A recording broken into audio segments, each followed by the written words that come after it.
Today's gonna be the day that we get this engine back in the Snowmobile. We got a lot of work to do. I need to take out all this foam and everything that's within the engine bay, including the peanuts that my son's left in there for me. And then I need to take out all the foam and replace it with something new. So let's go ahead and let's jump in and do this restoration. Now, if you haven't checked it out yet, part 1 is linked in the description. That'll go over this project, kind of the history of it, why I'm rebuilding it. So with that out of the way, let's go ahead and let's start taking this apart. Now, all this foam needs to come out of the sled, and luckily it is just falling apart right now. It actually looks like it's being held in by double-sided tape, so I can just peel it off. Now, if I can get it to come out in one piece, I can just take it and create a template out of it. So that I could probably just take and put it there. But you can see, as I'm pulling it apart, everything is crumpling. Most of it has actually fallen off as I was walking over to the bench where I'm gonna be working. So what I've decided to do is take this disgusting piece of adhesive paper that's left, and I'm gonna be replacing it with this Heat Shield Products Sticky Shield. Now, 1100 degrees Fahrenheit radiant, under 2200 degrees Fahrenheit for 30 seconds. We're gonna go ahead, we're gonna try it out, we're gonna put it on the sled and see how it does, but anything's an upgrade versus this thing that's falling apart. I will say, this stuff is expensive. I didn't want to go this expensive, but I wanted something that I knew that would take the heat. Pretty much all my thick black Sharpies have disappeared, so this is going to have to work.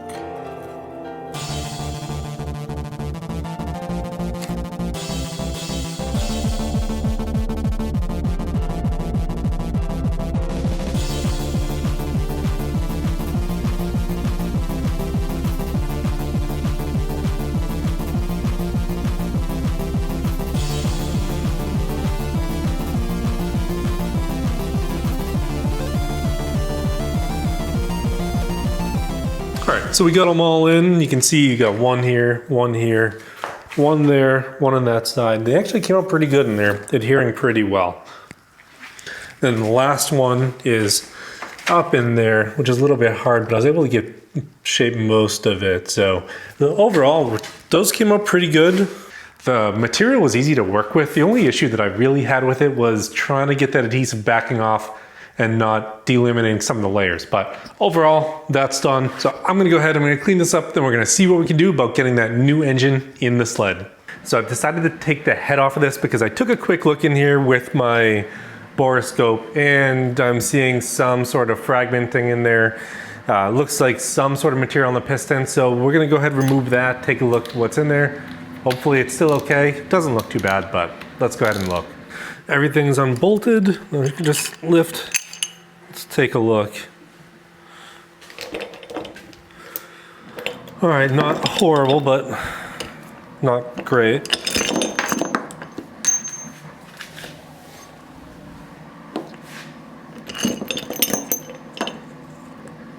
So we're gonna inspect both sides. We'll inspect here and the head side. There's definitely some chipping in this head, or material that's sitting proud. Okay, so what I think I'm gonna do, this one over here looks fine. I'll pull that one up so you can see it, but looking at the one that's closest to me, there definitely is some foreign material there, so I'm gonna try to clean all this up and see what I can do about it. I've also seen some of it on the head, and we're gonna have to see exactly what we wanna do, but not quite sure what would have caused that yet.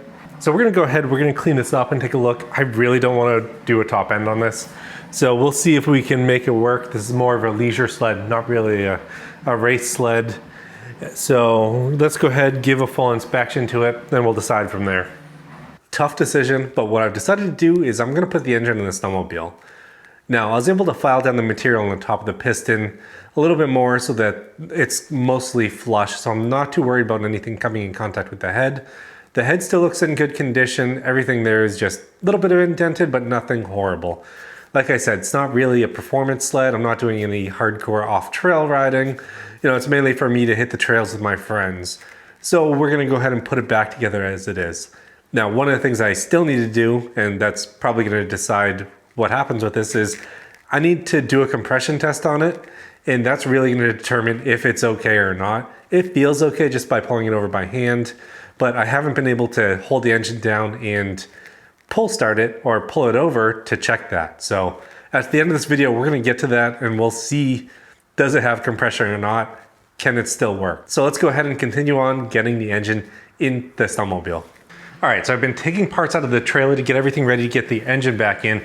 And I got the engine plate right here. And the first thing I'm noticing is a lot of the motor mounts, actually one of them, maybe two of them is damaged. Now I'm gonna have to go ahead and replace this.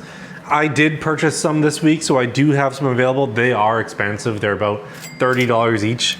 I'll have the tally down below, so it'll tell you exactly how much I'm spending.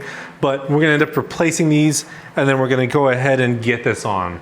So to get these out, we're gonna have to add a little bit of heat, I think, and then we're gonna have to try to either take it out with an air hammer or a chisel. So I'm gonna go ahead and mount this in the vise and we'll try taking it out. So looking a little bit closer at these, I've decided I'm gonna have to replace them all because I think they're all damaged. And you know, one of them is completely failed, but if you look closely at the other ones, when you do push on them, you do see some cracking, dry rotting on it. So it's gonna have to get replaced. So I'm gonna have to order another two to get everything back to go in the sled. All right, we're gonna try to get the motor mounts out. And the easiest way to do that is gonna be to add a little bit of heat to here to get the mount out. Now, the mount doesn't go in too deep, so I really don't need to add too much heat, but if I do that, I'm thinking I can hit it with a hammer and a screwdriver and get it out of place. If not, I have an air hammer if I need it.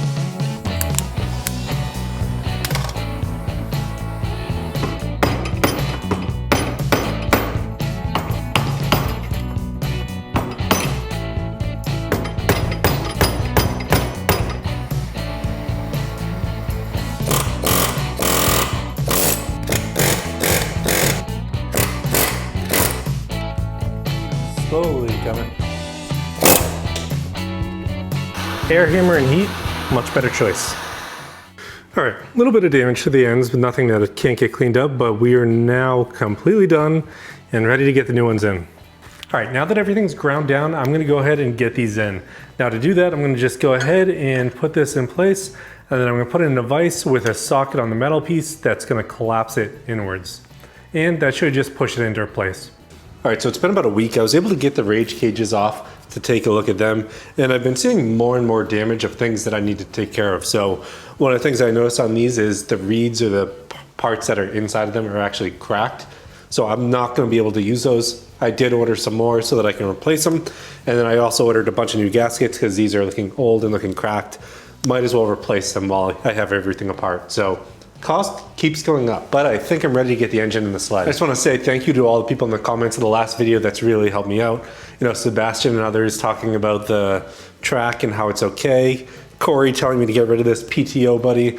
So my plan is I'm going to put the engine in the sled, then I'm going to remove the PTO buddy while it's in the sled. I need to go get the other one out of the storage to be able to put it on here, and I need to get some Isoflex grease to put inside of here. So work to do, but I appreciate all the feedback and I'm going to use that as I build this up. So as it sits, the engine's ready to go in, motor mounts are on, the plate is on, these are off. Let's go ahead and try to get this in the sled. All right, as you can tell, I've been feeling a little bit under the weather. My voice is, I'm struggling to talk, but we're going to go ahead and get this in. This is going to be tough, but it's doable. Let's see how we're going to get this engine in. So the easiest way to do it, I've taken off everything that I can. I'm gonna lift it, just put it into place, try to sit it in there, then I'm gonna use something to, I think, to just jack it up to hold it in place. But, all right, let's go ahead, try to get it in here. My one goal is not to crush my fingers. Crush the engine? Okay. Crush my fingers? No thank you.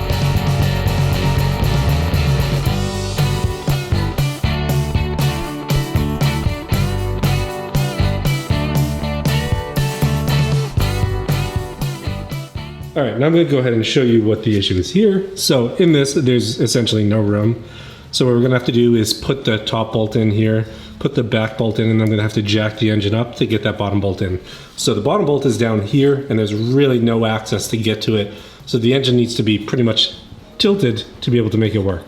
So I'm gonna go ahead and get this top bolt in, and I'll show you how I'm jacking it up to get the bottom one in. All right, so you can see bolt one is in, the other bolt is in over there. The bolt that's down in here, I had to put a pry bar up and literally lift the engine all the way up just so that I could get to it. And even though that I can get to it here, there isn't enough access here to be able to get something in. So I'm going to use a bolt, put it in there, and this is probably the only way you're going to be able to get this one in. So that's how you're going to have to do it. All right, so these need to be put in with blue Loctite. I am not using the Loctite to start. I'm just trying to get everything kind of screwed in just so that I can have everything loosen in place. And then I'm going to take them out one by one and put the Loctite on. All right, so with the starter in, now I'm going to go ahead, I'm going to wire everything up. I'm going to wire the starter up. I need to wire up the engine, take the wires that are coming out of the pull stud area, connect those to the chassis in the computer. Then I need to go ahead and connect a bunch of the hoses and everything that are on the side of the engine over here. And then when I get all those connected, we can go on to the next step and try to get this thing pulled over to see if there's some compression.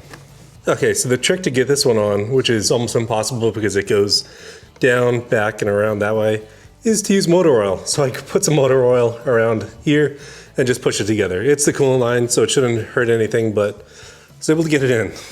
All right, so I think I have everything connected over here to start. So we're gonna go ahead, I'll walk through just what's connected, where it came from, just in case you're doing the same type of project, you can figure it out too. It took me a while. While I was looking through some of the manuals online, I noticed that some of the manuals actually have some of the vents, so the crankcase vent going to the wrong location.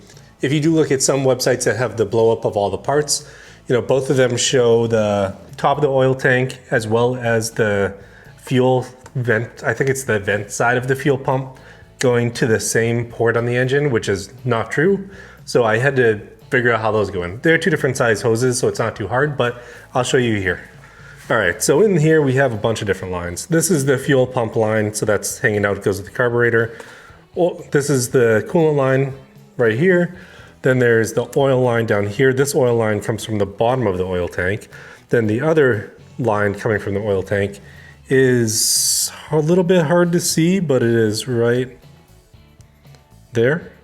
So right behind there.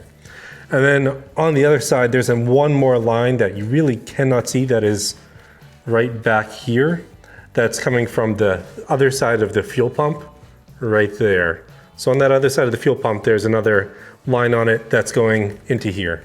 And then I do have the system hooked up for the oiling system, so that is moving and it is okay. So really what's left to do right now is to put it on the ground, see if we can pull start it. It's not gonna start obviously, but we can at least check to see if we have compression. So I do both plugs in. Before I go ahead and put the compression tester in, I'm gonna pull it over just to see if I have somewhat of compression on both cylinders. But I was able to get this back on, so that's definitely one cylinder. Definitely two. Okay, so good news to start, there is some compression. Now I feel like this is incredibly important for working on snowmobiles or some sort of automobile project, so I'm gonna go ahead and set this up to one of the plugs and then we'll check it out. So it's really the moment of truth here. Are we gonna have compression or not? So this is one cylinder.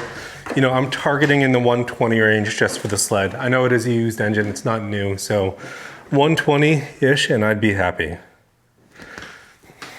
Now I don't need to hold the throttle because I don't have carburetors on it. There's nothing in the intake path, I've removed that. So nothing to worry about there. So wide open throttle and see if we get some compression.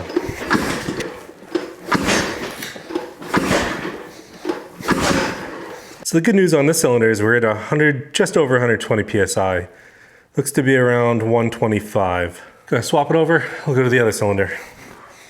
All right, in the other cylinder, no plug in the other one, so I'd pull it over.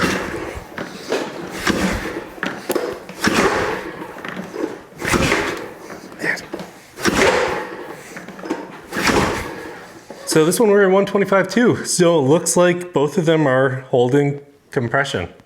That is some great news because if there was no compression, I'd have some big problems with this engine and I'd have to do the top end. So at least for right now, I feel like I'm kind of out of the woods. Now I just need to catch my breath. All right, so I'm semi-happy with the progress that I've made here on part 2. You know, it was a lot of work getting this engine into the sled and then trying to figure out where everything goes. I think there's a lot more work still to do because now that the engine's in, I just have to do the exhaust system and I got to figure out the intake side of it. Now, the intake side of it, I got to figure out what I'm going to do for the reeds or the rage cages. I do have the parts coming. I think I mistakenly ordered only one set, so I might have to order another side. So I think they come individually, so $60 per side. So I think I got to get another one of those, which is unfortunate because now I just have to wait for more shipping. And on the other side of it, you know, I don't know what's up with that carburetor. I should really pull it apart, take some measurements, checks to see what's in it, see how clean it is or how dirty it is before I decide to use that versus the carburetor that was in this. The exhaust side's going to go together nice and easily, I hope. I mean, it's really not that big of a deal. I do have the new exhaust manifold or the Y pipe on it that's going to go on this, but other than that, you know, most of the wiring's done, most of the cooling system. I do need to put the coolant reservoir over here, but everything else should be okay. The oiling system's complete. Thanks for joining in for part 2 of the series. Don't forget to subscribe, turn on notifications so that you see when part 3 comes.